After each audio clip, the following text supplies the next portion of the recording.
It's Jen Bengal here from Out of This World Literacy. Hello there. Today I'm sharing 5 somewhat random thoughts about teaching literacy. I say random because each idea is not necessarily tied to the next, but they're all really powerful thoughts for teachers to consider. My challenge to you today is to latch onto 1 or 2 of these aha moments for teaching literacy. Spend the day thinking about a few ideas that really resonate with you. Decide how you can expand these thoughts to help your young learners today. Here we go.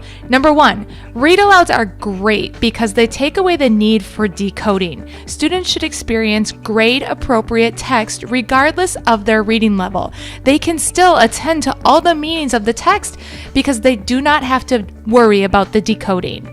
Number 2, ask questions during an interactive read aloud that draw out thinking from students rather than asking for one right answer. Students are not always thinking of the same thing when they're listening to an interactive read aloud because they're bringing their background knowledge and their life experiences to the understanding of a text. There isn't necessarily always one right answer. Try asking open-ended questions that draw out their real, true thinking. Number 3, when students read, they do not think about just one skill, for example, making predictions. They are thinking about the entire reading process at once. It's a complicated process, so just remember that they're thinking about all kinds of things, not just one isolated skill.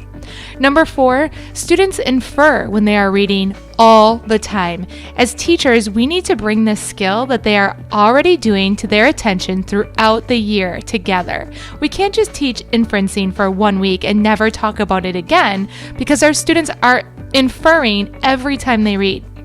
And number 5, reading orally is all about reading the way the writer meant the text to be read.